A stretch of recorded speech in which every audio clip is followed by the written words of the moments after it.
de l'introduction. Bonjour à tous à cette Assemblée générale virtuelle et webinaire. Donc voilà, on est très content de pouvoir l'organiser de manière à distance. C'est une nouvelle façon de travailler, mais on est content de pouvoir quand même y arriver. On a donc un programme assez chargé, avec 1 heure de webinaire sur l'aspect financement de la transition énergétique. On a le grand plaisir d'avoir le ministre Henri et aussi 2 orateurs, Olivier Van der Rees de la SRIW et Anne Verheeg de la Sewalfin, pour parcourir ce sujet. Et puis on aura l'Assemblée générale de Tweed en deuxième partie.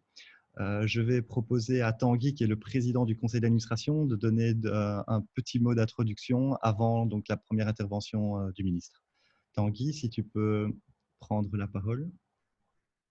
Et je préviens aussi qu'on enregistre la présentation et que vous avez accès à l'ensemble de la liste des participants sur la partie discussion, donc n'hésitez pas.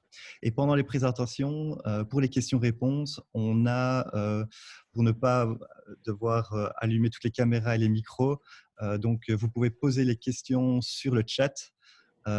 Si en fonction du temps, on les prendra. Et donc, nous, on jouera le rôle de modérateur là-dessus.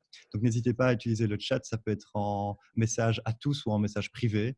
Tout le monde est accessible par cet outil-là. Donc, Tanguy? Oui. Voilà, je te laisse la parole. Parfait. Bonjour à toutes et tous. Voilà, c'est un peu particulier hein, pour vous comme pour nous de se retrouver derrière un écran. Ça montre, je pense, une fois de plus qu'on doit en 2020 être réactif, agile, pouvoir s'adapter et que c'est certainement une des caractéristiques qu'on doit continuer à développer au sein de nos entreprises, cette agilité, cette adaptation aux conditions qui sont un peu particulières. Et au-delà de conditions particulières liées au Covid, je voudrais revenir sur 2-3 petits aspects qui ne sont pas si anodins que ça, mais qui ont été signés dans les derniers mois, les dernières semaines, et qui font que le secteur, si vous voulez, dans lequel nous sommes actifs a beaucoup évolué. Alors, premier point, parce que c'est d'un point de vue financier sans doute celui qui est le plus important, c'est la signature du Green Deal par la Commission européenne fin de l'année dernière. C'est quand même un investissement ou un plan d'investissement de 1 000 milliards d'euros en 10 ans. C'est du jamais vu. Moi, ça fait un peu plus de 20 ans maintenant que je suis actif dans le domaine des énergies renouvelables. Des montants pareils, on n'avait jamais vu. C'était en 2008, souvenez-vous pour ceux qui étaient déjà là, un mégawattheure électrique qui s'échangeait à 140 €. Avril 2020, on se retrouve avec des prix négatifs pour l'énergie électrique. Donc, des projets tels que ceux de gaz de schiste que nos amis américains ont pas mal développé et subventionné parce que c'était rentable avec un baril à plus de 70 $. Mais aujourd'hui, le gaz de schiste, sans faire de vilain jeu de mots, il est enterré. La loi Elan en France, pour ceux qui sont actifs sur ce marché-là, c'est un objectif de diminution des consommations d'énergie dans les bâtiments publics de moins 40% à un horizon de 10 ans. Tous les gens avec qui je travaille qui sont dans le secteur de la construction se rendent compte de l'impact et de l'ampleur de ce genre de projet. Donc, ça va être très, très, très, très compliqué et en même temps, ce sont des fabuleuses opportunités pour nous. Et puis, pour ceux qui boursicotent un petit peu, j'ai été regarder le cours de certaines actions depuis le 18 mars, hein, date un peu de remise à zéro des compteurs. Et je vois qu'une action comme Tesla est passée de 360 $ à 900 $ en à peine 2 mois. Donc, il y a vraiment des choses, on est dans un secteur qui bouge énormément, il y a un paradigme qui est phénoménal en train dans son changement et dans les nouvelles opportunités que ça ouvre. Et viennent se greffer à tout ça toute une série de nouvelles règles du jeu. Et je ne vais en citer qu'une, parce qu'on en reparlera tout à l'heure dans la présentation, ce sont les communautés d'énergie renouvelable. Gros point d'attention dans le cadre du Green Deal, gros point d'attention au niveau des communautés et de nos régions. Comment est-ce qu'on va faire pour intégrer à petite échelle des moyens de production d'énergie renouvelable par rapport à des consommateurs qui ne sont pas nécessairement eux-mêmes des producteurs? Voilà, une opportunité parmi plein d'autres. Le ministre aura l'occasion d'y revenir et de parler aussi de la mobilité hydrogène. J'ai vu qu'il avait récemment signé pour un projet de pompe à hydrogène à Charleroi et je m'en réjouis.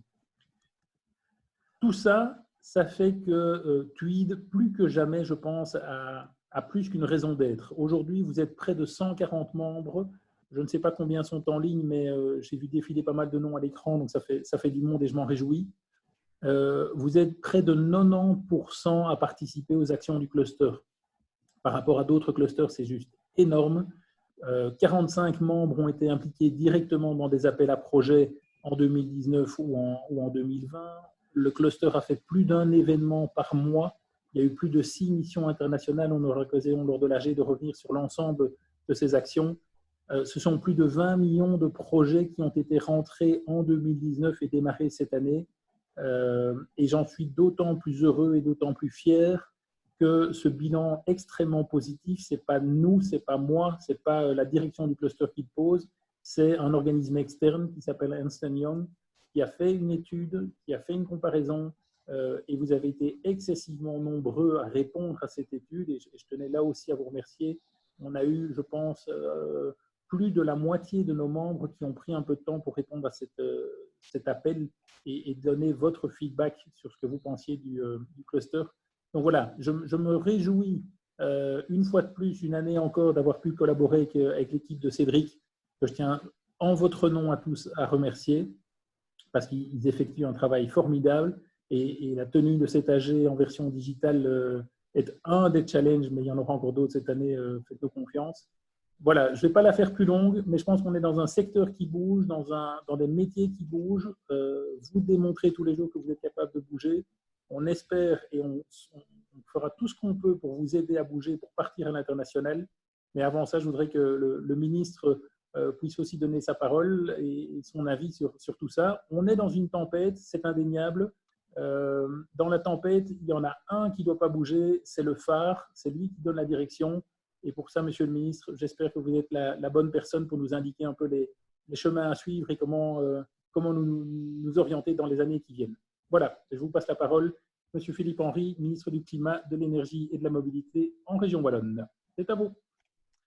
Merci beaucoup. Bonjour à tout le monde. Je vois qu'un grand nombre de personnes, effectivement, nous ont rejoints et continuent encore d'arriver. Je voudrais d'abord, évidemment, remercier le cluster Tweed pour cette invitation. Alors, c'est vrai que c'est dans des circonstances tout à fait particulières que nous connaissons maintenant depuis quelques semaines, des circonstances qu'évidemment personne n'a souhaité et qui ont des conséquences tout à fait dramatiques sur le plan économique, sur le plan social. Mais vous l'avez dit, il faut effectivement bien s'adapter. Ça peut donc être aussi un élément déclencheur finalement supplémentaire dans le sens où cette crise forcément questionne notre modèle de société, questionne une série de mécanismes et d'éléments qui aboutissent à certaines situations et nous oblige aussi à nous interroger sur la capacité à développer un mode de vie plus résilient, plus local, plus respectueux des ressources qu'offre notre environnement. Je pense qu'on est donc là vraiment au cœur du sujet de la thématique du cluster et du séminaire également d'aujourd'hui. Alors évidemment, ça introduit aussi des questionnements très importants sur finalement toutes les facettes de notre vie, la manière dont nous produisons et consommons l'énergie, en particulier est un élément très important de cela. Et comme vous le savez, ce sont des éléments qui étaient vraiment centraux déjà dans l'accord de gouvernement pour cette législature, de ce nouveau gouvernement, qui n'est quand même pas encore si vieux que ça, qui doit gérer évidemment comme nous tous et vous tous une crise très particulière, mais qui en même temps, après 8-9 mois maintenant d'entrée en fonction, forcément essaye de mettre en œuvre ces projets, même si pour partie ça a évidemment été recalibré ou parfois retardé. Mais les objectifs de cette législature étaient vraiment très importants du point de vue de la transition énergétique. Ces objectifs, évidemment, sont toujours totalement présents. C'est évidemment la nécessité de diminuer notre consommation énergétique, tout simplement, et puis d'augmenter la part d'énergie renouvelable de manière très importante. La crise que nous connaissons, évidemment, ne fait que d'amplifier ce besoin, cette urgence, puisque, bien entendu, pendant que nous devons gérer la crise sanitaire, nous avons les objectifs qui étaient présents déjà avant le début de cette crise, qui restent toujours là et toujours aussi urgents et toujours aussi nécessitant des réponses très rapides et surtout très ambitieuses. Alors, la déclaration de politique régionale, de ce point de vue-là, a déterminé un objectif très important, à savoir la neutralité carbone d'ici 2050. Aussi une augmentation de l'ambition climatique de notre région, puisqu'on annonce un objectif de 55% de réduction des gaz à effet de serre d'ici 2030 par rapport à 1990. Ça nécessite donc évidemment une révision des objectifs et des actions très rapidement pour pouvoir y arriver. Alors, il y a différentes actions qui sont envisagées de ce point de vue-là, dont un débat large avec la population, avec les secteurs sur la question notamment des objectifs climatiques. Et vous avez évoqué la question du Green Deal européen. Évidemment que ces objectifs sont en accord avec le Green Deal européen, dont juste avant la crise sanitaire, on savait qu'ils étaient des objectifs très ambitieux, mais il y avait quand même encore un certain nombre d'inconnus en termes de modalités, en termes de concrétisation. Évidemment, les choses sont un peu pour partie revues. Le débat européen est bien en cours et va devoir se poursuivre, mais c'est clair que dans tous les éléments maintenant de relance, de redéploiement post-crise sanitaire et en lien avec le Green Deal qui était déjà de toute façon en cours, nous avons évidemment là un enjeu vraiment très important, une résonance possible entre les objectifs wallons et les objectifs européens. Alors, les énergies renouvelables, évidemment, dans ce cadre-là, jouent un rôle très important et croissant dans le monde que nous voulons mettre en œuvre d'ici 2030. Ça n'est évidemment pas nouveau, mais c'est aggravé ou encore plus urgent dans le cadre de la crise que nous connaissons.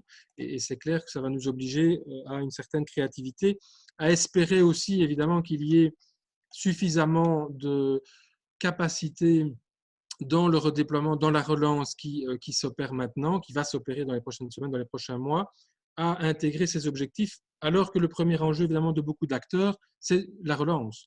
Et ce n'est pas évident, naturellement, d'intégrer ces objectifs de long terme en redémarrant un monde qui doit tout de suite s'adapter à autre chose, tout de suite envisager d'autres modes de fonctionnement, là où il y a évidemment une urgence économique très importante, une urgence sociale très importante, suite à la crise que nous connaissons. Donc, cette double contrainte, évidemment, elle ne sera pas simple à gérer dans les prochains mois, dans les prochaines semaines.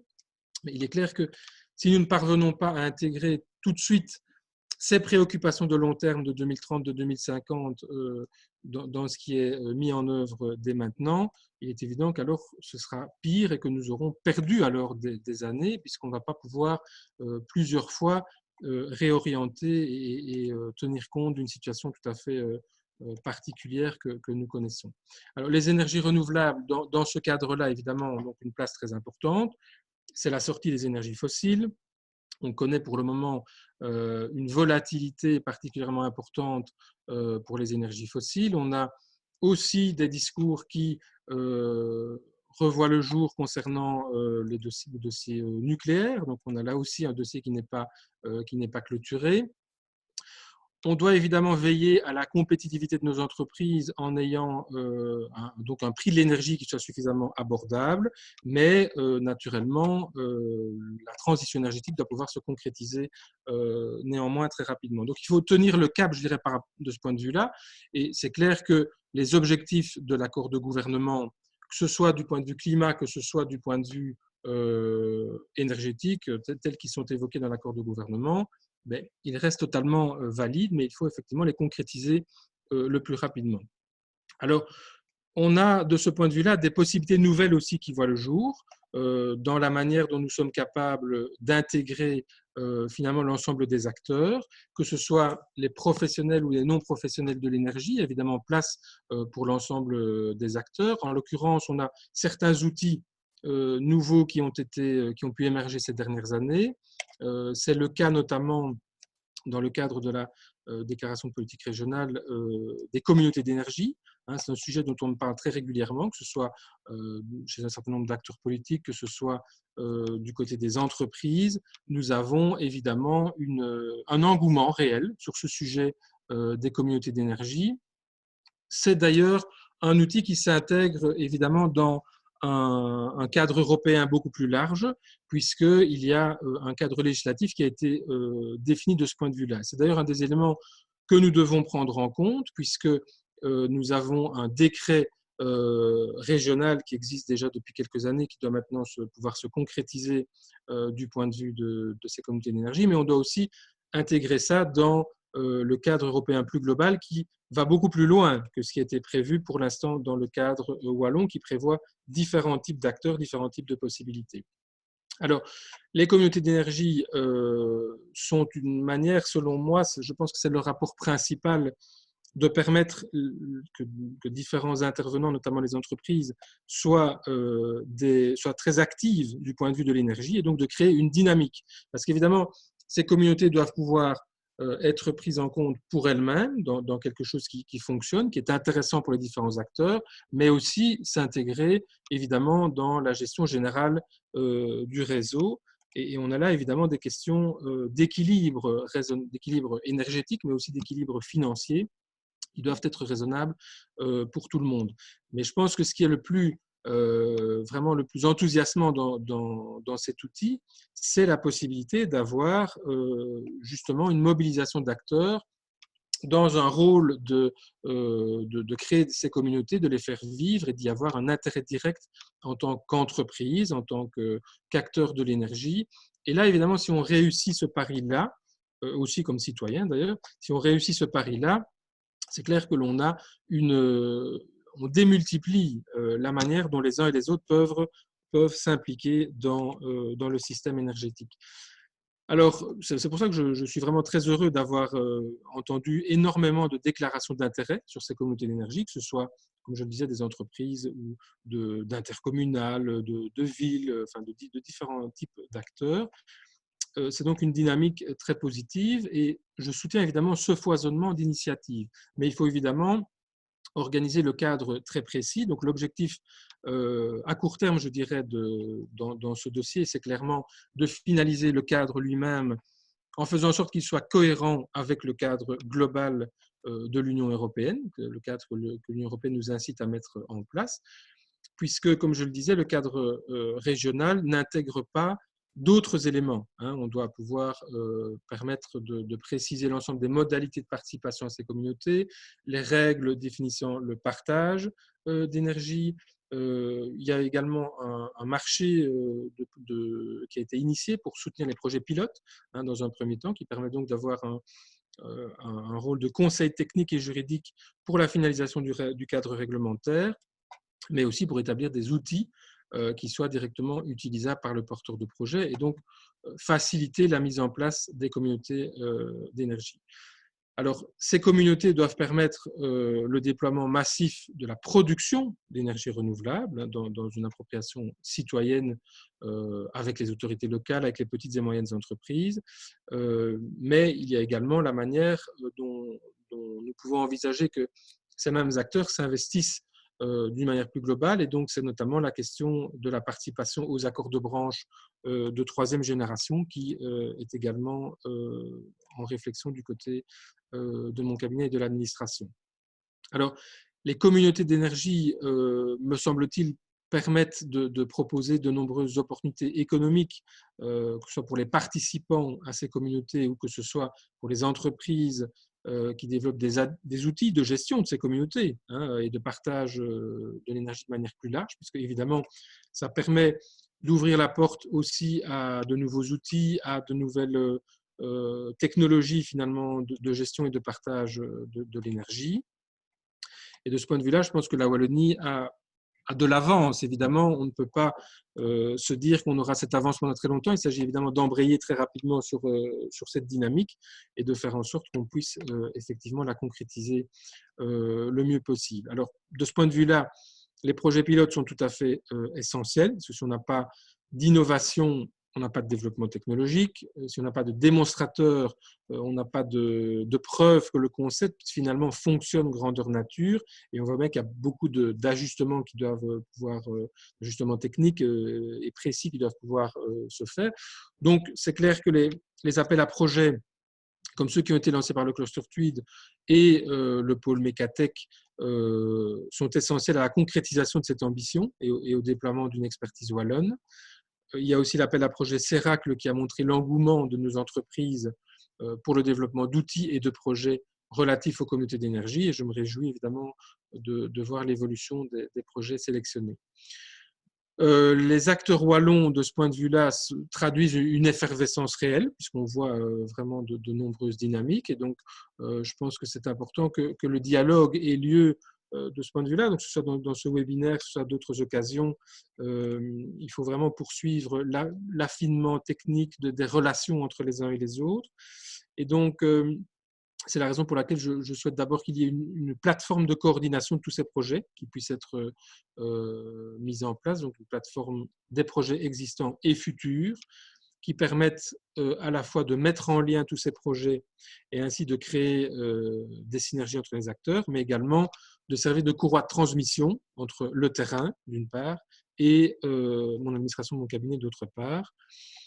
Ça permettra évidemment de récolter tous les retours nécessaires, d'organiser le dialogue et de faire en sorte que les projets puissent aboutir le mieux possible et même avoir l'émergence d'autres projets complémentaires, similaires, différents. Je pense qu'on a vraiment intérêt d'avoir une diversité importante dans les types de projets, dans les types d'acteurs qui sont impliqués. Alors, ensuite, les communautés ont également le potentiel d'augmenter le financement par le principe même, le financement qui est alloué à la transition énergétique, puisque c'est le cœur de votre réunion d'aujourd'hui, notamment par la création d'abord d'un intérêt plus large pour ces projets, et donc d'apports de financement citoyens ou des entreprises. Évidemment, ce n'est pas le seul levier dont nous disposons du point de vue du financement de la transition énergétique. On peut citer, bien entendu, le fonds Kyoto, qui est un outil financier très important qui peut contribuer à cet objectif. 15 millions d'euros sont prévus à l'objectif conjoint de mise en œuvre de la stratégie de rénovation à l'efficacité énergétique des bâtiments et au soutien aux communautés d'énergie et à la rénovation des quartiers.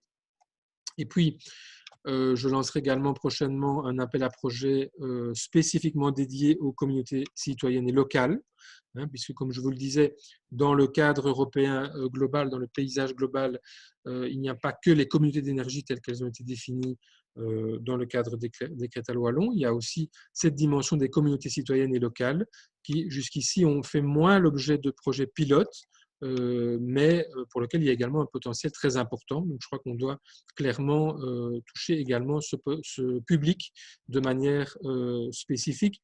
Et d'ailleurs, je pense que ça répond aussi à une attente pour laquelle, évidemment, il faut trouver la bonne manière de concrétiser, la bonne manière de permettre aux citoyens de s'impliquer d'une manière pas trop compliquée, d'une manière appréhendable, mais avec aussi un potentiel, évidemment, vu le nombre de personnes possiblement intéressées, qui peut être aussi très important.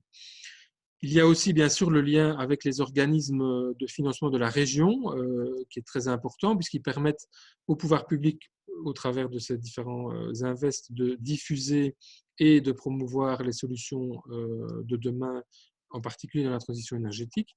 Bien sûr, la SRIW, au travers d'investissements plus importants, l'ASSO Alfin vers les PME, sont évidemment des vecteurs essentiels et des acteurs permettant le dynamisme de notre tissu économique. Je pense qu'il y a d'autres interventions d'ailleurs après moi dans l'ordre du jour.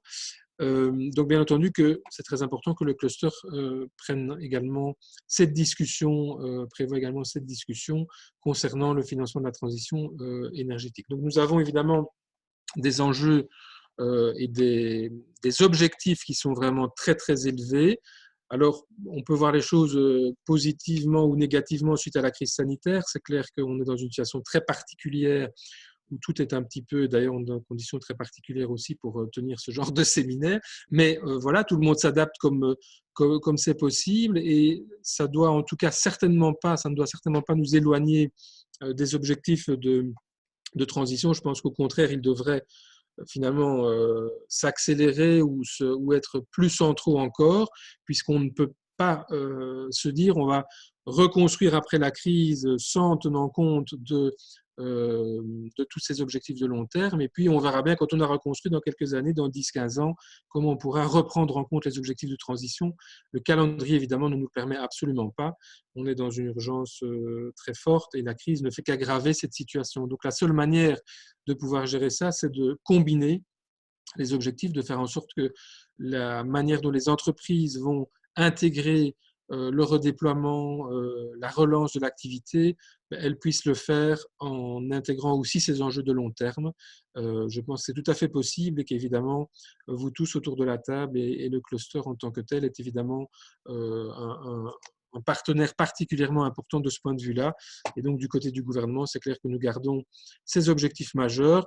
Ils vont se concrétiser, que ce soit dans le plan Air Climat, pour lequel il va y avoir qui bien sûr comprend en particulier le volet énergie qui sera soumis à consultation large dans les prochains mois.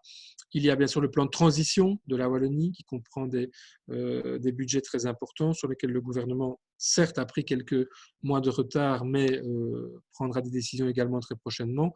Donc voilà, tous ces objectifs sont bien présents et nous avons bien besoin de l'ensemble des acteurs, en particulier ceux qui sont présents aujourd'hui pour les réaliser.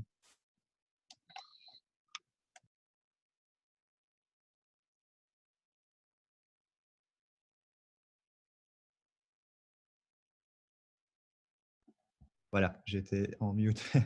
Merci beaucoup. J'ai déjà vu plusieurs questions. Alors, je vais en prendre. Enfin, premièrement, nous, on est ravis d'entendre les sujets abordés puisque clairement, voilà 1 an et quelques mois qu'on avance sur la création vraiment de cette communauté de projets pour les communautés d'énergie renouvelable. Donc, c'est vraiment notre projet CERAC qu'on défend depuis plus d'1 an maintenant et on est ravis de faire avancer les choses en Wallonie. Donc, là, on va continuer. On est ravis aussi d'entendre qu'on va évoluer plus sur des appels à projets sur les communautés citoyennes et locales, puisqu'il est vrai qu'on a beaucoup avancé sur les premiers projets qu'on a en tout cas soutenus, sur les projets avec des PME, notamment sur les zonings. Et je pense qu'on a pris peut-être un petit retard sur l'aspect citoyen et local, mais néanmoins, on est tout à fait prêt à relayer et à faire en sorte de sortir des très bons projets là-dessus. En termes de… Et donc voilà, vraiment, on sera là pour soutenir aussi bien l'administration que les cabinets sur cet aspect-là. Et on se veut vraiment proactif sur cette thématique-là. On a presque 50 acteurs en fait, qui ont mentionné dans le cluster leur intérêt pour cette thématique-là. Donc, on est vraiment avec quelque chose qui fait bouger les lignes. Donc, on est ravis de travailler sur ce secteur-là. Je prends une question… donc, en fait, il y a de nombreux mécanismes de financement. On voit qu'il y a pas mal de choses qu'on essaie, nous, de relayer au sein du cluster. On avait relayé le fonds climat. On organise ce type d'événement pour pouvoir faire le lien avec la SRIW, la Sewalfin et nos PME, puisque tous ensemble, on peut amener des solutions. Mais la question, c'est est-ce qu'il y a un lieu unique où retrouver ces thématiques et mécanismes puisqu'en fait, je pense qu'il y a certains acteurs qui sont un peu perdus par rapport à ce qui en fait est décidé, ce qui existe, ce qui est accessible. Alors évidemment, c'est un rôle que nous, on essaye de diffuser comme information aux PME, mais est-ce qu'il y a une réflexion au sein du gouvernement pour pouvoir avoir vraiment une emphase sur la transition et tous les mécanismes de financement qui pourront être liés à ces financements? Alors, c'est une question qu'il faudrait que nous instruisions. Je pense que ça correspond visiblement à une demande telle que vous l'exprimez. Je ne crois pas qu'il existe effectivement un lieu totalement centralisé où ces différents outils sont repris, mais ce serait tout à fait imaginable de faire en sorte qu'il y ait, que ce soit un site internet ou autre chose, une porte d'entrée, je vais dire simplifiée, ou en tout cas qui reprenne les différents éléments existants. Bon, ils ne sont pas nécessairement si nombreux. Donc, comme je vous l'ai dit, il y a en tout cas la plateforme que je souhaite mettre en place pour les échanges spécifiques sur les communautés d'énergie. Donc, ça, ce sera déjà, ça, nous allons le faire dans les prochains mois. Donc là, c'est vraiment un des éléments très importants. Mais alors, on peut peut-être voir sur base de la question qui est relayée, soit dans le cadre de cette plateforme, si on sait mettre aussi le lien vers les autres outils, ou si éventuellement il faut prévoir autre chose. Peut-être que le plus simple serait alors de le faire au départ de la plateforme pour ne pas multiplier les lieux finalement d'information. C'est en tout cas une très bonne suggestion. Ok, ben on sait ce qu'on va proposer alors pour la suite de la plateforme CERAC. Merci beaucoup. En termes justement d'investissement, on a vu le plan, donc le plan de transition. On savait qu'il y avait pas mal de choses sur l'énergie, la transition énergétique qui était intégrée dedans. On entend maintenant qu'il y a un plan Get Up Wallonie qui arrive avec plutôt un peu un post-Covid. Comment est-ce que vous voyez, est-ce que l'énergie, la transition énergétique, on a un petit peu peur qu'elle soit perdue dans ce plan, ce nouveau plan qui va apporter évidemment le domaine essentiel aussi des hôpitaux, de la pharmaceutique, des biotechnologies et autres. Mais on sent, enfin voilà, on a peut-être un a priori où on sent que cette transition énergétique va être un petit peu passée derrière ou retardée. Comment est-ce que vous voyez les choses?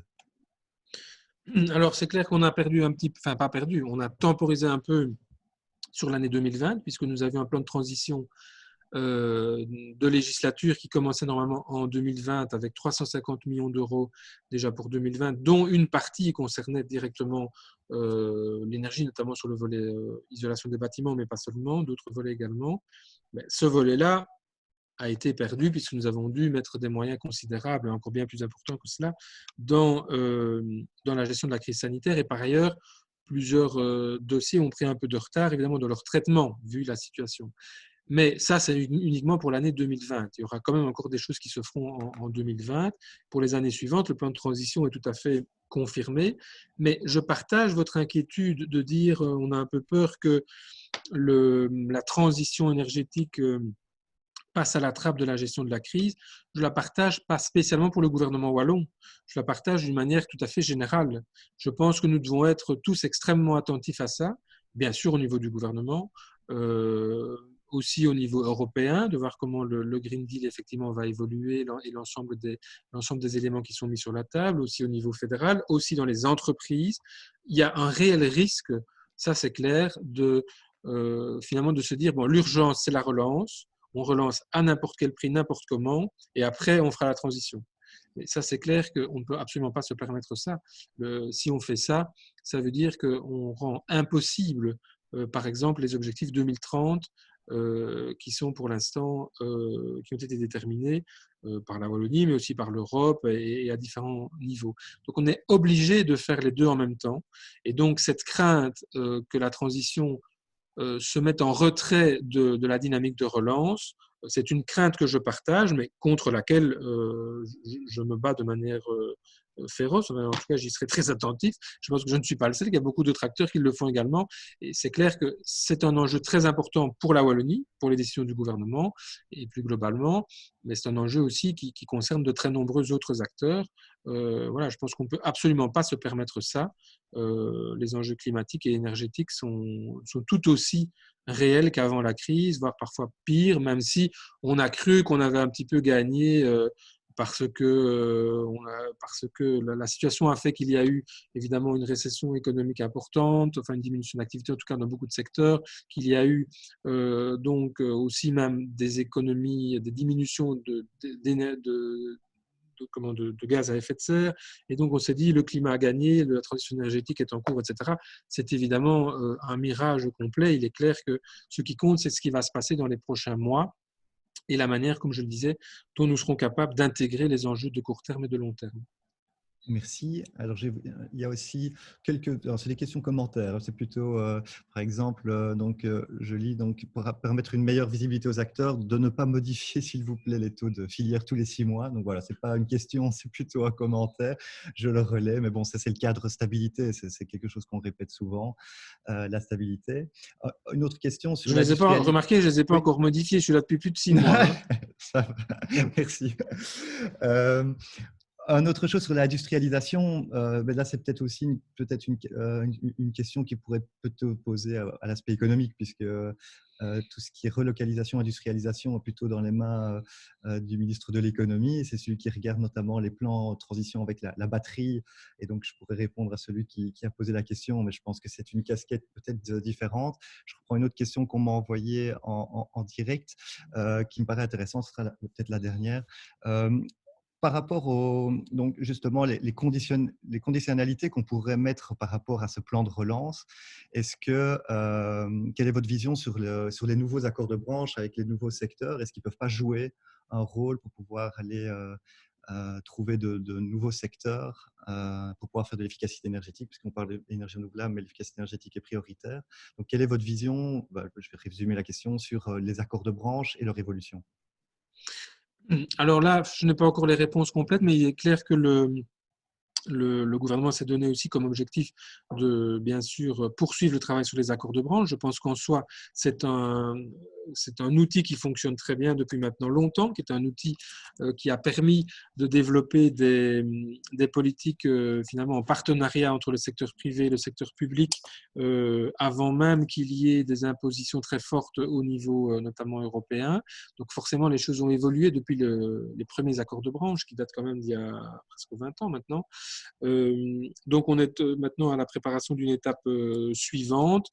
Dans cette étape, on doit évidemment intégrer très clairement l'enjeu de la transition énergétique et en particulier de l'efficacité énergétique et aussi du renouvelable qui était déjà prévu et veiller en particulier à intégrer le mieux possible aussi les petites entreprises, les petites et moyennes entreprises. Ça reste plus compliqué évidemment de mettre en œuvre ce genre d'accord en associant des plus petits acteurs, en trouvant le meilleur accompagnement possible, etc. Donc là, je suis vraiment ouvert aux propositions dans ce cadre-là, parce que c'est un dossier que nous n'avons pas du tout finalisé à ce stade-ci, mais pour lequel, effectivement, il y a en tout cas un objectif d'être le plus efficace possible et d'intégrer le mieux possible les différentes entreprises, en particulier les plus petites. Ok, très bien. De notre côté, on essaye sur ce sujet-là d'avancer avec certains secteurs qui ne sont pas repris, typiquement par exemple le secteur agroalimentaire au niveau des PME, donc ceux qui ne sont pas repris dans les accords de branche. Il y a toute une série de roadmaps qui ont été développés dans certaines fédérations sur la réduction de CO2 et de la transition énergétique. Et on essaye d'accompagner ces acteurs-là pour pouvoir réaliser ces plans, puisque beaucoup de plans ont été faits. Maintenant, on est plutôt dans comment l'activer et on revient sur la question du financement. Donc, je pense qu'il y a vraiment un rôle à jouer entre le cluster, ses membres et l'ensemble des acteurs du financement. Et donc, on va justement continuer avec les outils de la transition et du financement. Je tiens vraiment à vous remercier d'avoir joué le jeu virtuellement aujourd'hui. Je préfère les réunions physiques, je ne vous cache pas, mais je crois que je ne suis pas le seul. Merci pour l'invitation en tout cas. Merci à vous. N'hésitez pas à rester connecté si vous voulez et sinon vous vous déconnectez quand vous le souhaitez. Un tout grand merci encore d'avoir participé à notre Assemblée Générale et on reviendra vers vous assez rapidement puisqu'on a noté deux, trois choses qui sont directement liées à notre travail actuel et donc on reviendra vers le cabinet et vous-même sur les sujets. Merci beaucoup. On va accueillir maintenant Olivier Van der Rees, qui est le président du comité de direction à la SRUW. Et donc, on va parcourir la stratégie d'investissement dans la transition énergétique avec une série d'exemples, notamment d'entreprises wallonnes qui ont été investies ou en tout cas dans lesquelles la SRUW est active. Donc, voilà, Olivier, on voit ton écran. Voilà. Donc, et vous m'entendez aussi? Parfaitement. Voilà, mais bonjour d'abord à tous les participants à cette Assemblée Générale et merci au Cluster Tweed de nous donner l'occasion de présenter, je dirais, à la fois notre bilan et notre stratégie. Mais pour ceux qui ne connaissent peut-être pas la SRI, en un slide, qu'est la SRI? C'est évidemment… Voilà. La SRI, c'est donc 415 entreprises participées qui occupent environ 42 000 travailleurs, 2,4 milliards de pieds de bilan, c'est quelque part la valeur comptable de nos participations, 206 millions investis en 2019, 74 millions de bénéfices qui viennent donc des dividendes, des revenus d'intérêt ou de nos exits. On a fêté l'année dernière nos 40 ans et nos équipes comprennent 60 personnes environ. Alors, en matière de transition énergétique, je dirais qu'on est actif sur un triple axe. D'abord sur le financement de la production d'énergie renouvelable, y compris, j'y reviendrai, la production citoyenne, sur l'optimisation de l'utilisation de cette production renouvelable, puisqu'on sait que l'énergie renouvelable est souvent intermittente, et donc il faut parfois faire des efforts pour matcher offre et demande. Ça passe par le stockage, ça passe par l'hydrogène, qui est quelque part une forme de stockage. Ça passe aussi par les communautés énergétiques. J'ai mis tout bidon parce que c'est un point sur lequel on regarde, mais dans lequel on ne finance pas encore vraiment de projets. Et donc, Philippe Henry a dit tout à l'heure qu'il avait entendu beaucoup de marques d'intérêt à ce sujet. Il en entend aujourd'hui une supplémentaire. Et puis, l'énergie la moins polluante est évidemment celle qu'on ne consomme pas. Et donc, on est actif en matière d'efficacité énergétique, soutien à la consommation raisonnée, le smart metering, l'isolation et aussi l'optimisation du design industriel et du design de production et du design énergétique des entreprises. Quelques exemples en matière de production énergétique. On est, je dirais, le secteur dans lequel on est le plus investi, c'est l'éolien offshore, puisqu'on est actionnaire de 3 parcs, Seapower qui produit depuis 10 ans, Rentel qui produit depuis 2 ans et Seamed qui devrait produire ses premiers mégawattheures cette année. Donc, si on rapporte, je dirais, notre participation qui est autour de 10-12% d'euros dans ces parcs au nombre de mégawatts installés, on est, je dirais, actionnaire direct de 127 mégawatts. On est moins présent dans l'onshore, sans doute parce qu'on est un actionnaire à long terme et donc, je dirais, on a une spécificité qui nous fait plus investir dans l'offshore, dans lequel les temps d'investissement sont plus longs et les temps de retour sont plus longs. Dans l'onshore, il y a d'autres modes de financement, comme le financement bancaire, qui sont évidemment parfois plus appropriés. On est actionnaire du développeur Ventis, on a 12%, donc 12% d'un développeur qui fait tourner 80 mégawatts, ça donne 10 mégawatts. Et on est aussi actionnaire, j'y reviendrai, de certaines éoliennes citoyennes. Voilà donc pour la production énergétique.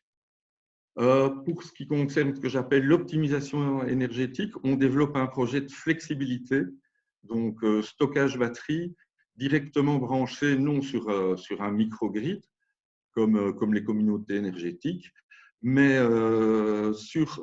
directement sur le réseau de transport et qui permet, je dirais, de corriger parfois les prédictibilités inexactes en matière d'injection d'énergie. Donc, c'est un projet qu'on développe notamment avec Socofer et de Portei Deluxe, et c'est un projet qu'on espère finaliser prochainement. On est aussi partenaire du projet Waste to Wheels, qui a donc été présenté la semaine dernière et qui vise à, je dirais, utiliser de l'énergie produite par des activités de traitement de déchets pour en faire de l'hydrogène qui servira de carburant aux bus d'été. Efficacité énergétique, on est actionnaire de différentes sociétés actives dans le smart metering, comme Energis, comme Opinum, qui travaille plutôt pour les entreprises multisites, mais aussi comme Ologie, qui travaille pour les gestionnaires de réseau.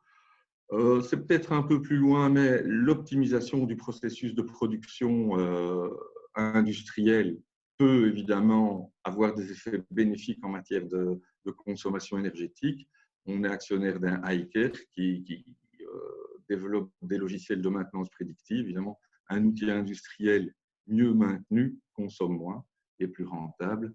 Et enfin, en termes de rénovation, on est actionnaire, je dirais, de bureaux d'études comme Coretech, qui, eux, optimisent, je dirais, le setup énergétique.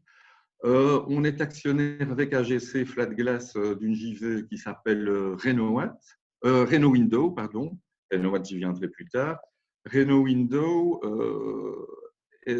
produit et commercialise un simple vitrage, mais qui a les propriétés énergétiques d'un triple vitrage, voire même des propriétés énergétiques plus efficaces que celles d'un triple vitrage. Et donc, l'avantage, c'est qu'il peut être placé sans changer de châssis. Donc, c'est quand même un avantage économique certain. C'est un produit qui vient d'être lancé sur le marché début de l'année. Évidemment, le Covid, je dirais, ralentit un peu cette mise sur le marché, mais c'est quelque chose d'extrêmement prometteur. Et enfin, je dirais que RenoWatt, la SRI, au travers d'une de ses filiales, accueille l'équipe qui gère le programme RenoWatt, qui est un programme de soutien aux pouvoirs locaux qui vise, lui, à les aider à conclure des contrats de performance énergétique avec des ESCO. Tout ça s'inscrit dans une stratégie qui a été redéfinie l'année dernière, stratégie qui s'organise autour de 8 plateformes. Il y a d'abord une plateforme générique qu'on appelle l'approche multisectorielle, et puis il y a 7 plateformes spécifiques sur des secteurs ou sur des opérations particulières comme la transmission, trois de ces plateformes vous concernent sans doute plus particulièrement. C'est évidemment l'infrastructure énergétique, les deep tech et les coopératives. Étant entendu qu'à côté de ces 8 plateformes, on a aussi développé 3 approches transversales qui concernent en fait l'entièreté de nos entreprises participées, nos 415 entreprises participées, et qui sont la transition énergétique, qui sont l'économie circulaire et qui sont la transformation numérique. Et on estime effectivement qu'être au benchmark par rapport à ces 3 enjeux est indispensable si nos entreprises veulent être pérennes, veulent avoir un avenir à long terme. Et là, je rejoins ce qui a été dit. Autant la sortie de crise verra probablement une accélération dans la transformation numérique, puisqu'on s'est rendu compte que le télétravail, l'e-commerce, etc., sont des éléments essentiels. Autant il y a un risque que les incitations de marché à court terme ne soient pas nécessairement suffisantes pour les deux autres transformations, puisque le prix des énergies fossiles diminue et le prix des matières premières diminue. Donc, les incitations de marché devront probablement être corrigées, je dirais, par des politiques publiques. Donc, la plateforme infrastructure énergétique, elle s'inscrit évidemment dans l'objectif de société décarbonée horizon 2050, donc électrification, renouvelable, permettre l'émergence de nouvelles infrastructures et aussi de nouveaux métiers, parce qu'on l'a dit, je dirais l'optimisation énergétique va certainement susciter de nouveaux métiers comme le stockage, comme l'hydrogène, comme les energy managing systems qui sont indispensables aux communautés énergétiques. Alors, nos axes d'intervention, mais on peut soit développer des projets, parce qu'on se veut entrepreneur, on veut nous-mêmes développer des projets. On peut financer des développeurs en capital, là, le plus souvent, ou on peut financer des projets. Alors, je dirais quand il s'agit de financer des projets déjà lancés, ah oui, j'avais oublié, donc quels sont quelque part, quels sont nos apports au-delà de l'apport financier. Je dirais on a des compétences en matière de développement de projet, en matière de montage de tables financiers, en matière de valorisation, en matière de gestion de processus de fusion-acquisition, évidemment en matière de mise en réseau, puisque notre portefeuille de 415 entreprises peut, je ne dirais pas servir de bêta-testeur, mais enfin être approché plus facilement par l'ensemble de nos entreprises participées. Deuxième plateforme, c'est la plateforme des entreprises dites coopératives. Et là, vous savez, on a aussi développé des produits particuliers. On peut à la fois participer au capital des coopératives, c'est ce qu'on appelle la ligne bras zéro, où pour 1 euro privé, on met 1 euro public avec un maximum de 500 000 euros. On peut aussi faire un financement par prêt subordonné à hauteur de 25% du coût total d'investissement via la Soexon, qui est donc notre filiale qui, plus de 20 ans, finance les coopératives, ou via la SRIW en fonction des montants. Pour certains projets, on espère pouvoir compter sur des fonds en provenance du fonds Kyoto. Ce sont peut-être des projets où la rentabilité est à plus long terme, ou des projets dans des technologies déjà éprouvées, et donc, je dirais, où le risque est moindre, où le return est moindre. On pense financer, s'il se confirme qu'on a accès à ces montants, du grand photovoltaïque, puisqu'on sait que le photovoltaïque résidentiel est très bien implanté en Wallonie, peut-être moins le photovoltaïque en entreprise. Ce ne sera sans doute pas la priorité des entreprises dans la relance. Donc, on pourrait là participer au financement. Il y a des mécanismes de tiers investisseurs, financer des réseaux de chaleur, parce qu'on sait que ce sont là des investissements qui ont une rentabilité à très long terme, ou financer des biométhanisations. On sait là aussi que ce sont des projets souvent plus difficiles à financer parce qu'il y a une multiplicité d'apporteurs de matière et qu'il y a des problèmes d'homogénéité de la matière. Dernière plateforme qui est plus connexe, c'est la plateforme Deep Tech. Je dis c'est tout le smart metering. Ça peut aussi être, comme une de nos sociétés participées qui s'appelle EPEAS, le travail sur les batteries pour les capteurs d'Internet des objets. les objets connectés vont évidemment se multiplier. Aujourd'hui, on doit tous les recharger. Peut-être que demain, il y aura des batteries qui, je dirais, se rechargeront avec l'énergie solaire ou même avec la chaleur ambiante. C'est un sujet sur lequel on travaille dans cette plateforme qui, évidemment, est focusée sur les éléments, je dirais, d'IP, de barrières technologiques, de barrières à l'entrée. J'avais commencé par un slide sur la SRI, je termine par un slide sur la SRI. Donc, nous avons, à l'occasion de notre stratégie, redéfini nos valeurs. Agilité, excellence, équipe créateur de futur. Donc, si vous pensez que vous avez des projets qui matchent avec ces valeurs, n'hésitez pas à prendre contact avec nous et nous verrons si des partenariats sont possibles. Voilà. Tout grand merci. Je vais, en fait, justement, c'est suite à un peu votre dernière remarque. Comment est-ce que on voit que dans les deux objectifs, il y a donc les infrastructures énergétiques, il y a l'ancrage régional. Comment est-ce que des PME qui sont wallonnes, qui ont des solutions à offrir finalement dans les infrastructures énergétiques, comment est-ce qu'elles peuvent se positionner éventuellement sur les projets qui sont investis par la SRIW dans votre portefeuille? Donc, on imagine une grande entreprise dans voilà, l'agroalimentaire ou dans les biotech qui veut faire tout un travail sur sa transition énergétique. On imagine que l'ancrage régional est important pour la SRIW. Comment est-ce qu'une PME se positionne par rapport à vous? Elle doit vous contacter en direct, ces équipes? Elle peut nous contacter en direct. C'est vrai que par rapport à nos trois approches transversales, qui sont donc l'approche transition énergétique, économie circulaire et digitale, on va faire dans certaines entreprises des quick scans et on va essayer d'identifier des prestataires de services qui sont des prestataires de services wallons. Donc ça, nos équipes sont en train de le faire. C'est un fait aussi qu'on, nous, on les propose, mais c'est quelque part l'entreprise qui, si elle décide, je dirais, d'investir, c'est elle qui a le choix final. Mais effectivement, les prestataires, puisque c'est un peu comme dans le numérique, il y a les entreprises qui se numérisent et puis il y a les prestataires de services qui les aident à se numériser. C'est la même chose dans la transition énergétique. Et donc, que les prestataires de services potentiels n'hésitent pas à prendre contact avec nous ou avec moi ou avec les responsables de la plateforme infrastructure énergétique. Et à ce moment-là, quand on fait les quick scans et quand on voit ce qui a amélioré dans les entreprises participées, on les mettra dans la liste qu'on propose aux managers de l'entreprise. Parfait. C'est exactement ce qu'on essaye de faire en tant que cluster, c'est vraiment constituer des listes de prestataires qui peuvent venir soutenir les projets. Donc, on a déjà fait le lien notamment avec votre équipe, avec pas mal d'acteurs dans le solaire, puisque le fonds Kyoto, on sait que vous allez être un acteur important. On fera la même chose pour les réseaux de chaleur, de ce que j'ai compris de la présentation. Et je pense de manière générale, essayer d'avoir un effet vraiment de courroie sur la transition énergétique, efficacité énergétique en général. On continuera à faire ce travail-là.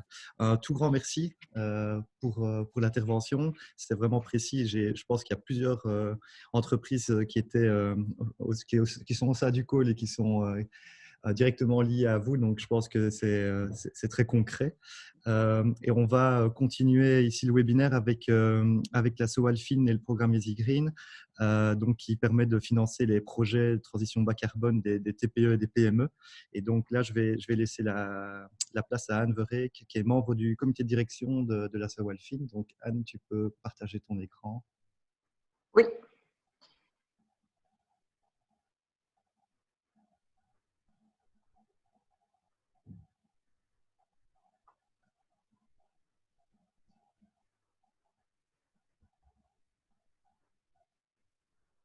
La fin.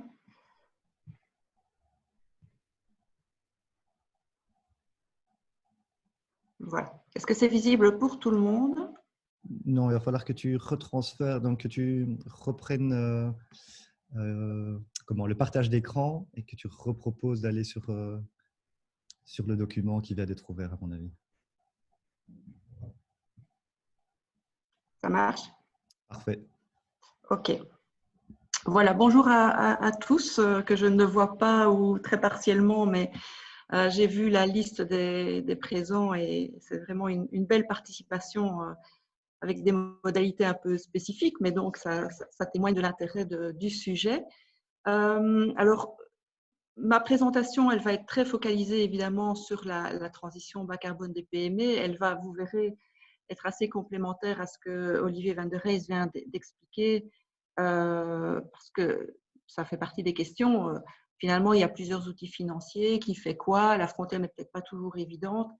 Je vais essayer aussi de préciser ce que la SOALFIN peut offrir dans ce cadre-là et quelle est la stratégie que nous avons développée maintenant depuis un peu plus de 2 ans. Sachez aussi que nous parlons entre équipes, notamment sur des dossiers, et j'espère que ce sera de plus en plus le cas à l'avenir lorsque nous sommes en contact avec une entreprise qui n'est pas directement dans notre scope, que ce soit au niveau de la taille ou de la forme d'intervention, de l'ampleur du montage financier.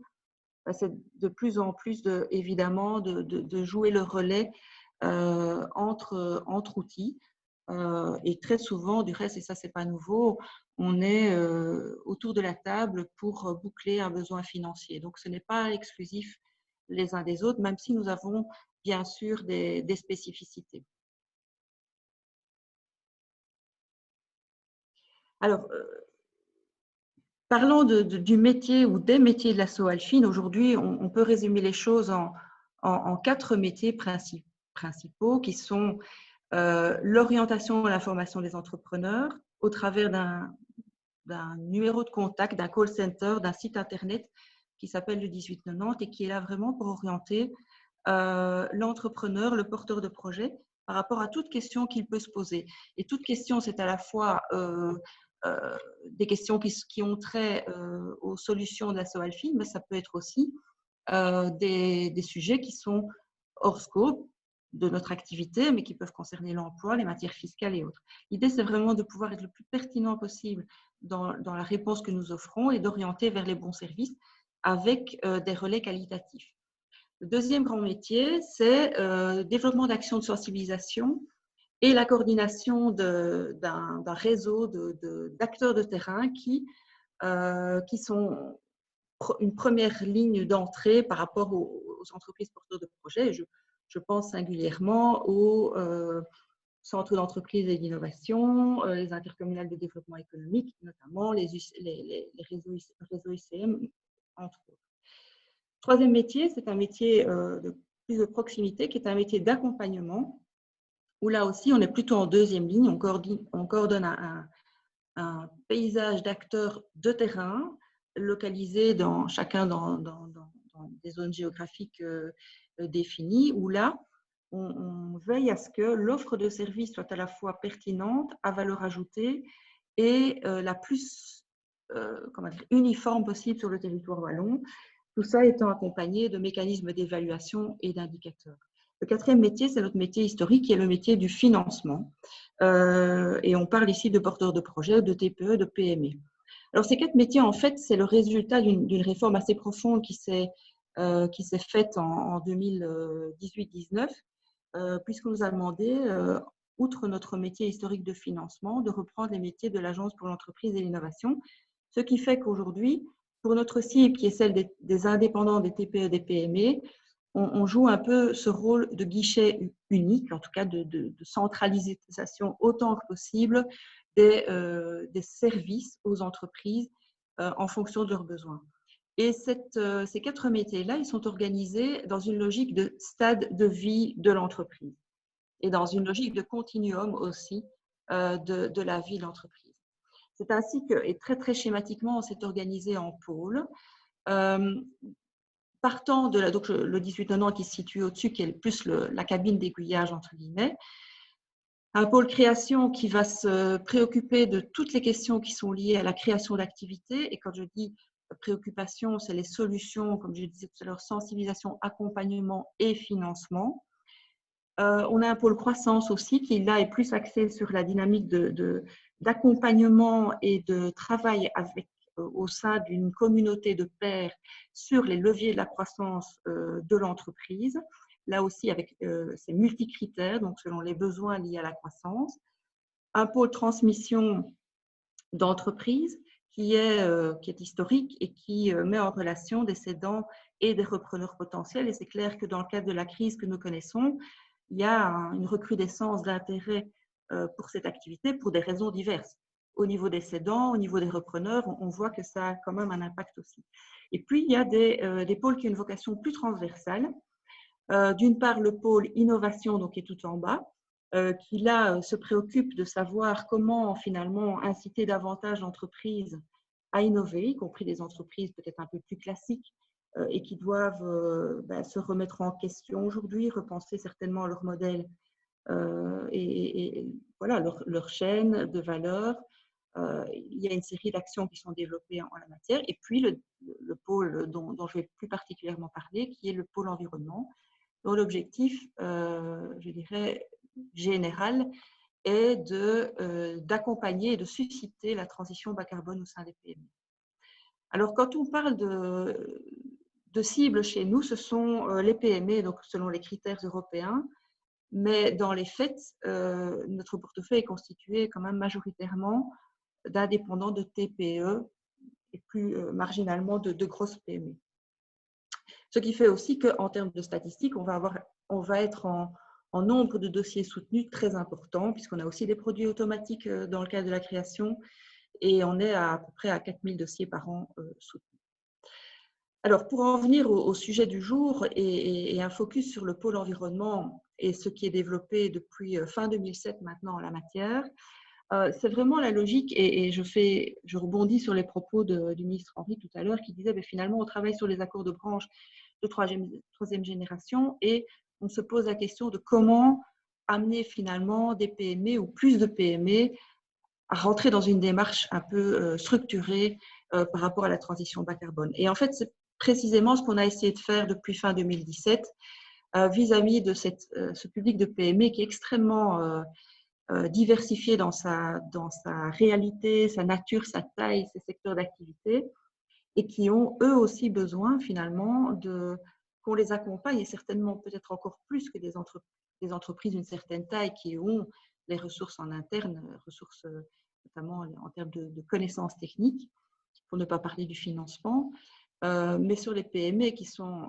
souvent à moins de 10 personnes, pouvoir se préoccuper de sa facture énergétique, de son process, de la chaîne, de ses systèmes de froid, etc. C'est presque mission impossible s'il n'y a pas un accompagnement et une action proactive vis-à-vis de ce public-là. Donc, c'est vraiment ça qui nous a motivés à construire cette offre de services qui se veut intégrée en essayant au maximum de ne pas avoir de rupture dans la chaîne. Et donc, ça part de l'orientation avec des messages généralistes et des personnes qui sont vraiment en questionnement, qui peuvent s'adresser première porte d'entrée au 18-90, à des actions plus proactives en termes de sensibilisation, donc avec notre réseau de terrain, et j'y viendrai tout à l'heure, de pouvoir vraiment délivrer des messages à notre public cible, pouvoir aussi, c'est très important, expliquer les conséquences financières, le cas échéant de ne pas faire des choix technologiques, et j'y viendrai sur certaines thématiques, parce que ce n'est pas une question uniquement de normes ou d'obligations, c'est aussi une question de compétitivité à terme. Ce sont des actions de proximité en matière d'accompagnement, et je rentrerai un peu plus dans le détail tout à l'heure, et puis bien sûr des solutions financières qui ne sont pas exclusives, qui sont essentiellement sous forme de prêts et de prêts subordonnés à des conditions attractives, puisque nous avons la chance de pouvoir bénéficier du soutien de la programmation FEDER, et donc ce qui fait qu'on est à des conditions, je dirais, hors marché. Alors, dans les types d'investissements que l'on peut soutenir, ils sont assez divers, et je dirais que la liste n'est certainement pas limitative. On les a regroupés en grandes catégories, avec un double objectif, c'est à la fois de stimuler la demande. Donc, ça, c'est notre première préoccupation, c'est comment faire en sorte que plus de PME demain rentrent dans une démarche de transition bas carbone, progressif. Donc, l'idée n'est pas de faire la révolution du jour au lendemain, mais au moins d'attaquer certains aspects de leur facture énergétique ou de leurs problématiques, et de pouvoir, dans la durée, les accompagner et amener d'autres solutions progressivement. Mais je dirais aussi pour vos membres, pouvoir stimuler la demande et donc les investissements au sein des PME, c'est autant de potentialités de marché, de business, et qui est aussi intéressant sur le plan économique. Et d'un autre côté, c'est aussi stimuler l'offre, c'est aussi ce que Olivier a expliqué tout à l'heure, c'est de faire aussi de tous ces défis, c'est pas à vous évidemment c'est pas vous qu'il faut convaincre, mais de faire de tous ces défis, la transition énergétique, autant d'opportunités pour que des PME wallonnes et des solutions innovantes puissent émerger, se développer, s'exporter et devenir finalement des success stories. Donc dans les cibles, on travaille bien sûr et prioritairement sur l'efficacité énergétique. On parle à la fois des bureaux, on parle du process, on parle de l'isolation, du relighting, des châssis, de la récupération de chaleur. Un deuxième axe qui est important, qui est celui des gaz fluorés. Donc là, clairement, ce sont des gaz qui sont utilisés dans les systèmes de froid, qui sont très, très impactants en termes d'émissions de CO2. Là, ça a été au départ une demande du gouvernement précédent au travers du fonds, financé à partir du fonds Kyoto. Et je pense que le ministre n'est plus dans la conférence, mais la semaine dernière, le gouvernement a décidé de majorer encore les moyens dans cette action qui montre tout son intérêt. Donc, c'est vraiment amener les entreprises aussi à changer les gaz et les process qui sont utilisés dans les systèmes de froid. Troisième axe, c'est l'énergie renouvelable à l'échelle de la PME. Donc, on n'est pas là pour financer des parcs éoliens, mais par contre, pour que les PME intègrent de plus en plus l'énergie renouvelable et voir le stockage, puisqu'on voit que ce sont des solutions qui sont de plus en plus combinées à leur échelle, voire aussi puissent intervenir dans des communautés d'énergie à l'échelle d'une zone d'activité économique. On peut soutenir ce genre de démarche en complément d'autres sources de financement. Et du côté de l'offre, c'est bien sûr tout ce qui est éco-innovation. Je donnerai quelques exemples tout à l'heure. Et le volet économie circulaire aussi, où là, à nouveau, on n'est pas vraiment sur le processus industriel à la différence de l'aspect série, mais on va davantage être à l'échelle de l'entreprise, à son échelle personnelle. En quelques chiffres, Easy Green, on a évidemment, ça a nécessité énormément de présence sur le terrain, de communication, de messages, mais aujourd'hui, on est quand même assez fiers, contents, satisfaits de l'intérêt que les entreprises y réservent, et donc essentiellement des petites PME. Et donc, depuis fin 2017, c'est 210 entreprises que nous avons pu soutenir pour plus de 41 millions d'euros, avec un effet de levier, donc de x5 par rapport aux investissements qui sont soutenus. Et on essaye autant que possible d'estimer l'impact en CO2 économisé pour chaque investissement soutenu. Parfois, ce n'est pas possible de l'estimer, mais on essaye de le faire autant que possible. Et vous voyez qu'on soutient de façon assez majoritairement les énergies renouvelables au sein des entreprises, pas mal de PV quand même, mais aussi par ailleurs de l'efficacité énergétique et de l'éco-innovation. Alors, au-delà de ce décor, je vais dire un peu rétrospectif et de contexte, dans cette chaîne à laquelle nous tenons particulièrement, sensibilisation, accompagnement et financement, on s'appuie sur un réseau de référents de transition bas carbone, c'est un réseau qui sont logés essentiellement auprès des intercommunales, auprès des centres européens d'entreprise et d'innovation. Nous avons hérité de l'AEI quand on a repris les missions de l'AEI, et qu'on a voulu faire évoluer vraiment historiquement, ils étaient en charge de l'économie circulaire, et on a voulu vraiment élargir le scope et travailler vraiment sur les différentes dimensions de la transition bas carbone au sein des PME, notamment en développant un diagnostic partagé au sein de ce réseau, et qui est un fil conducteur qui est utilisé lorsque ces référents vont en entreprise.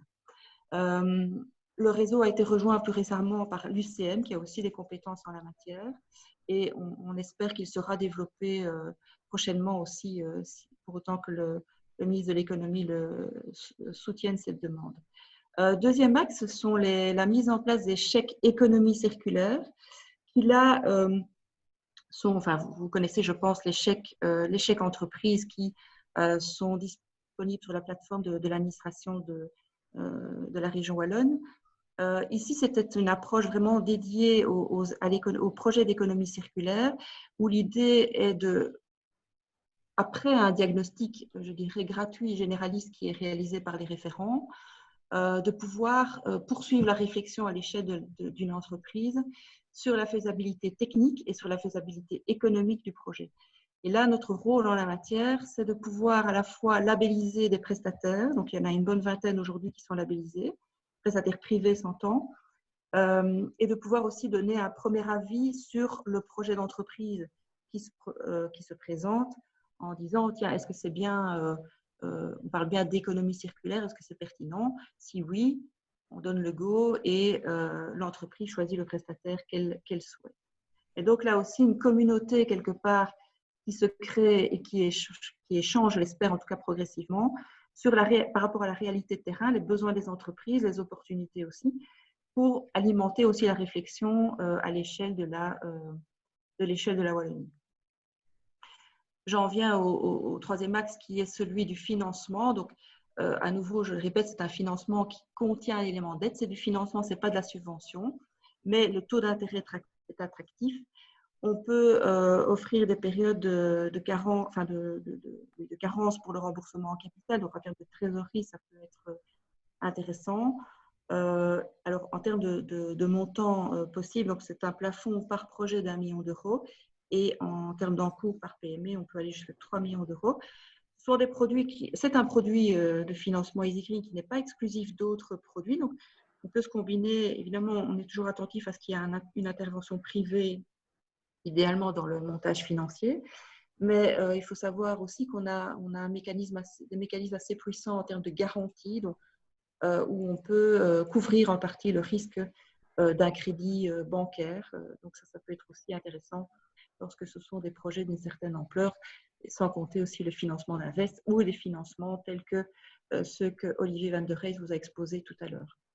Quelques exemples de projets que nous avons pu soutenir avec les types d'investissements qu'on a soutenus, et vous verrez que c'est à la fois du soutien de la demande et du soutien de l'offre, puisque par exemple chez Rubber Green, on a accompagné tout un nouveau projet de bâtiment qui se voulait relativement performant sur le plan énergétique en financement. Donc là, il y avait déjà une banque, un Invest. On est intervenu complémentairement sur le financement des postes énergétiques, panneaux photovoltaïques, pompes à chaleur, le volet LED. Radermaker, qui est une société de timerie, ça devient rare, mais qui revoit tout son procédé de fabrication. Là aussi, nouvelles machines qui sont optimisées aussi. Un nouveau système de chauffage et traitement de l'eau. L'eau étant certainement un des vecteurs qu'il faut avoir à l'esprit, puisque on sait que ça deviendra d'autant plus à l'avenir une donnée aussi stratégique et rare que l'énergie.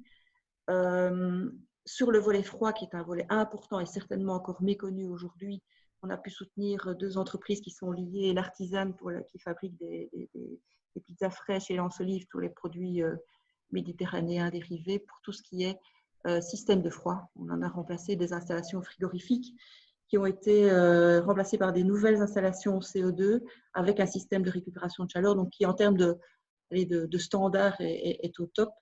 Et puis des solutions technologiques aussi dans la gestion des flux d'énergie, l'optimisation des process, Pépite, mais aussi Del Power, eWatch.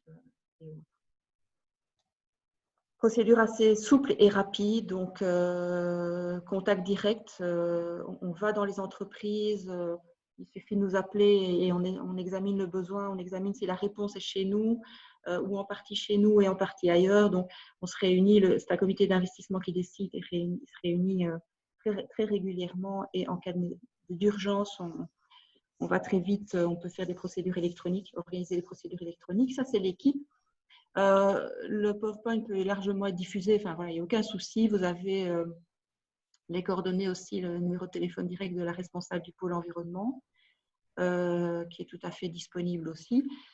Et voilà, je conclurai en disant que probablement qu'on en est, même si la plupart de vos membres sont pionniers, vous êtes pionniers en la matière, on en est certainement qu'au début de toute cette dynamique. Et pour le public des TPE, des PME, le chantier il est encore énorme et il nécessite vraiment une démarche proactive. Notre connaissance du terrain au niveau des petites entreprises nous amène à penser que spontanément peut peu d'entreprises vont s'atteler à cette tâche-là. Et donc, il faut vraiment leur faciliter la vie en la matière.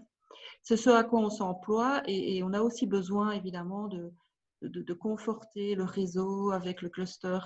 Et merci du reste de nous avoir invités à prendre la parole et avec un certain nombre d'autres acteurs. Et je te rejoins, Cédric, quand tu dis que finalement, le carnet d'adresses, pour pouvoir orienter le mieux possible l'entreprise vers le bon partenaire, la société ou le prestataire qui va offrir le service de qualité pertinent, c'est vraiment un élément clé dans tout cet écosystème. C'est ça qui fait gagner du temps et c'est ça qui rend aussi la démarche convaincante et qui va convaincre finalement les entreprises de passer à l'action. Merci. Merci pour cette présentation. Je pense qu'elle a été tout à fait claire. Vu qu'on a pris un tout petit peu, enfin, on a pris du retard, mais je vais pas spécialement prendre de questions, juste quand même préciser. Je pense que si une PME, évidemment, s'ils ont des projets dans le portefeuille, ils peuvent évidemment vous contacter puisqu'ils peuvent, grâce à vous, avoir un impact financier et une solution financière. Donc là, je peux évidemment inviter toutes les PME qui sont dans notre cluster, quand ils ont un projet à financer, d'offrir en fait la solution Sowalfin. Ça, c'est une première chose. La deuxième chose, c'est des offreurs potentiels. Et donc, je pense que là, je pense qu'ils peuvent peut-être contacter Véronique pour s'ils veulent se faire connaître, parce que je pense que c'est aussi intéressant de se faire connaître directement à l'équipe de la Sowalfin. Donc ça, je pense que dans le feedback, on mettra aussi les contacts pour pouvoir un peu de nouveau stimuler ce contact direct. Si je peux juste Oui, rebondir, vas-y. je ne vais pas être trop longue, mais je ne peux effectivement qu'abonder dans ton sens. On voit bien que les dossiers, les partenariats, c'est un peu, c'est pas vraiment des partenariats, mais les contacts qu'on a noués avec un certain nombre d'offreurs de solutions technologiques qui peuvent aussi, quand ils vont prospecter des clients, dire ben voilà, il y a des solutions financières et le fait qu'ils voient que ben, ça fonctionne et ça va assez vite finalement, c'est vraiment un partenariat win-win. Alors, on n'est pas là pour pousser une technologie, on n'est pas là pour pousser une entreprise. Voilà, on doit rester neutre dans notre mise en relation, mais on peut en tout cas mettre en avant une shortlist où, voilà, si c'est exclusif comme technologie, ben voilà, ça on peut en tout cas visibiliser les solutions que tes membres ont développées. Super, merci.